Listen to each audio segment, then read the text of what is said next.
আমাদের এই যে ক্রাইসিস কথা শুনলাম এবং কবে থামবে সত্যি আমরা জানি না।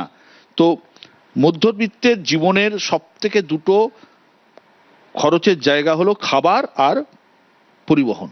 গ্যাসের ধাক্কায় দুটোরই খরচ বাড়তে চলেছে। অটো, বহু জায়গায় অটো দিয়ে বেড়ে যাচ্ছে। তো মধ্যবিত্তের বোঝা তো আরো বাড়ছে। দেখুন, মানব সভ্যতার ইতিহাসে শুরু থেকে একটা অন্যতম সেরা আবিষ্কার ছিল আগুন।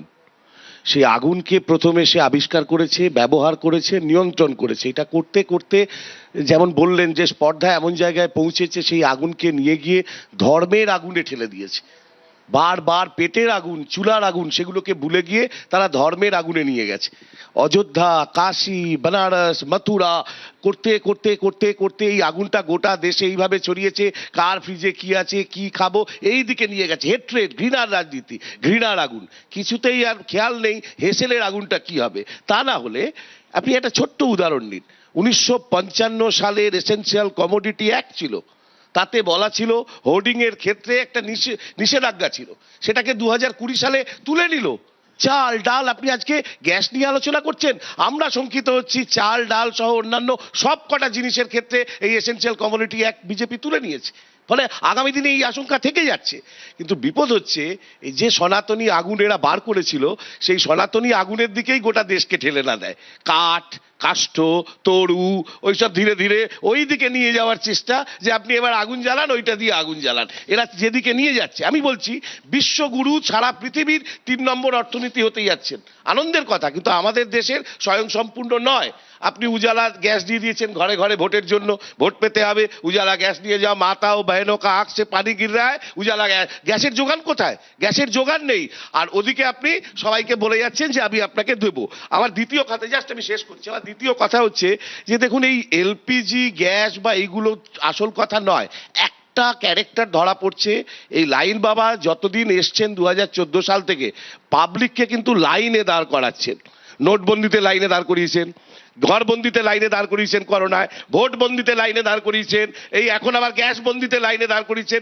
এ লাইন বাবা কিন্তু যে কোনো ভাবে হোক মানুষকে লাইনে দাঁড় করাবেন। না হলে ভারতবর্ষের পার্লামেন্টে বলছেন আমাদের পর্যাপ্ত গ্যাস আছে, আপনার সামনে আমি আমার গ্যাস বুকিংকে ফোন করছি, দেখি লাইন পাই কিনা, কি বলবেন বিজেপির প্রতিনিধি? ফলে এটা ঠিক হচ্ছে না। দেশে যুদ্ধ পরিস্থিতি, এরকম সময়ের জন্য প্রস্তুতি। ইসরায়েল তো মামার বাড়ি হয়ে গেছে, ভারতবর্ষের পররাষ্ট্রনীতি তো আগের মতো নেই। ইসরায়েল থেকে যুদ্ধ শুরুর আগের দিন ফিরেছেন মোদী সাহেব। তো অন্তত কানে কানে তো বলা উচিত ছিল, ওরে তাড়াতাড়ি স্টক কর গেরস্তকে, যেমন মন কি বাত প্রতি রোববার বলেন যে আপনারা স্টক করে নিন, আপনারা পরের জাহাজে বাকি মালটা আসবে। আমি তন্ময়ের কাছে আসবো। তন্ময়, সজল তো উত্তর দেবেই। তন্ময়, আপনারা তো মাঠে নেমে পড়েছেন, আপনাদের সোমবার মিছিল রয়েছে। তো এই গ্যাসের যে ক্রাইসিস তৈরি হচ্ছে ক্রমাগত, অলরেডি হয়েছে, এইটা ভোটের বাজারে তো আপনার ডিভিডেন্ড দেবে নাকি? এই যে বিষয়, আজকে যে বিষয় নিয়ে আলোচনা করছি, সেই আলোচনায় বিষয়টা শুধুমাত্র ভোট কেন্দ্রিক নয়। বিষয়টা হচ্ছে দেশ এবং দেশের মানুষ। ভারতবর্ষ, এখানে বিভিন্ন বিশেষজ্ঞরা আছেন, ওনারা বললেন, আমিও অল্প স্বল্প ওই বিষয়ে বলতে পারি, কিন্তু আপনি অন্য প্রশ্ন করেছেন। আমার প্রশ্ন হচ্ছে, ভারতবর্ষ এই যুদ্ধতে নেই। মধ্যপ্রাচ্য এবং পশ্চিম এশিয়ার একটা অংশে যুদ্ধ হচ্ছে, তার সঙ্গে ভারতবর্ষের দূর দূর অব্দি কোথাও মানে যোগাযোগ নেই।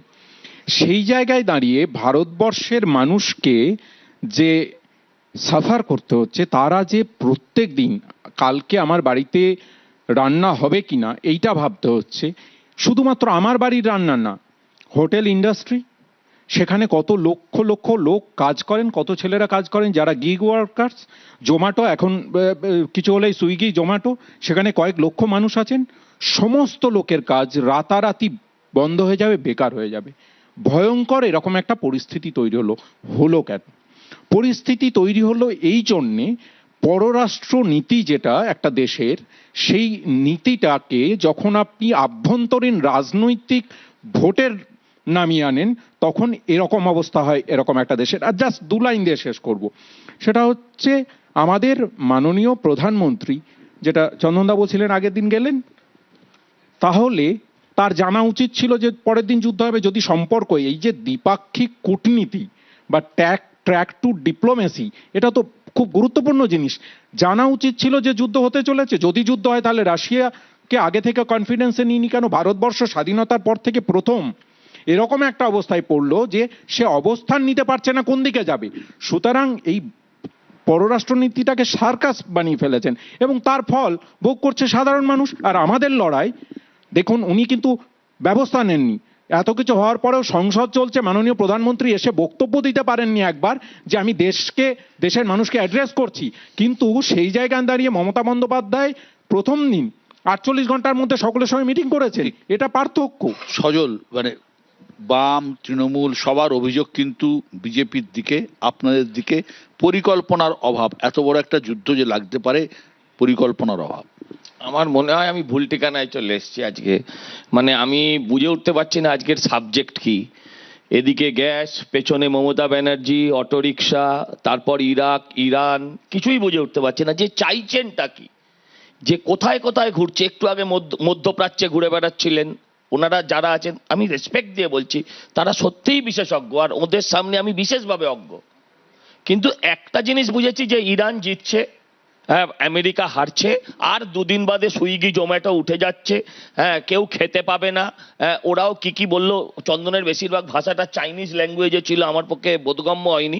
আমি আপনাদেরকে একটা কথা বলি, প্রধানমন্ত্রী এসে বলুন না বলুন, আমি আপনাদেরকে অলরেডি যারা ডিপার্টমেন্টের যারা মিনিস্টার তারা জানিয়েছেন, আমি আপনাদের বলছি এখানকার সব আলোচনা সব ঝুট হ্যায়। আমি আপনাদের দায়িত্ব নিয়ে বলছি, আগামী 3-4 দিন বাদে আপনাদের যদি এইটা যদি টেলিকাস্ট আবার 3 দিন বাদে করেন, তাহলে লোক হাসবে, কারণ লোকে বুঝবে যে এটা পুরো সাজানো ইস্যু।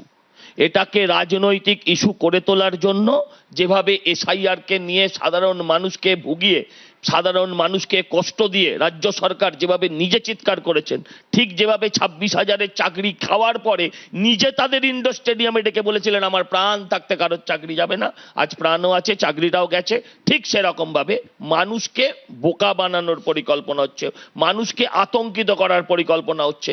যুদ্ধ কখন লাগবে, কোথায় লাগবে, কি করে বলবে? ডিপ্লোম্যাসি আছে বলে ইসরায়েল ভারতবর্ষকে বলে দেবে আগামীকাল থেকে আমি বোমা মারবো? আপনাকে সবাই ব্যাকআপ প্ল্যান, নীতি, পররাষ্ট্র, বাবা তন্ময়দার মতন লোক বলছে পররাষ্ট্র, যাই হোক, ওই পরের ব্যাপারে আমি যাচ্ছি না। আমার বক্তব্য যেটা হচ্ছে, আপনি আমাকে বলে দিন আমাদের কতজনের বাড়িতে ব্যাকআপ প্ল্যান থাকে। আমরা কোনোদিন ভেবেছি গ্যাস না এলে কি করে আমাদের কালকে কি করে চলবে? আপনি বড় নেতা, আমি শেষ করে নি, আমাকে একটু বলতে দিতে হবে। আমার বক্তব্য হচ্ছে, কেউ কোভিড এর উদাহরণ টানলেন। আরে কোভিড তো চায়না থেকে এসেছিল, সেটা আমরা জানতাম নাকি চায়না থেকে এরকম একটা রোগ আসবে? আমি আপনাদের আশ্বস্ত করছি, নিশ্চিত থাকুন, বাড়িতে ভালো করে বিরিয়ানি টিরিয়ানি রান্না করুন, কারণ বিরিয়ানি ছাড়া পায়েস টায়েস তো আবার আপনারা খান না। আমি বলছি যে আপনাদের গ্যাসের অভাব হবে না। কিছু সমস্যা 2 দিন 3 দিন 7 দিনের জন্য হতে পারে। যখন অক্সিজেনের অভাব হয়নি কোভিডের সময় আপনাদের, মোদি হ্যায় তো মুমকিন হ্যায়, এটাও হবে। আপনারা যা খুশি এখানে মানুষকে বোঝাতে পারেন, মানুষকে আরো আতঙ্কিত করতে পারেন, কিন্তু এই আতঙ্কটা ভোট অব্দি যদি টানতে না পারেন তাহলে কোনো লাভ হবে না। মানুষ আজকে যেখানে দাঁড়িয়ে আছেন, আজকে আতঙ্কিত করবেন, কালকে মানুষ বলে যাবে। সমস্ত মিথ্যাচার যেভাবে পরিবেশন হচ্ছে বিভিন্ন জায়গায়, আতঙ্কিত করে দিয়ে মানুষকে লাইনে দাঁড় করিয়ে দেওয়া হচ্ছে। ও বলছিল না মানুষকে লাইনে দাঁড় করিয়েছে, আমি আপনাদের বলছি ওদের সময় সকালে উঠে রেশনে লাইন, তারপরে উঠে হসপিটালে লাইন, ছেলের স্কুলে লাইন, হ্যাঁ, কেরোসিন তেলে লাইন, গ্যাসে লাইন, সমস্ত লাইন যে মানুষটা তুলেছে তার নাম নরেন্দ্র দামোদর মোদী।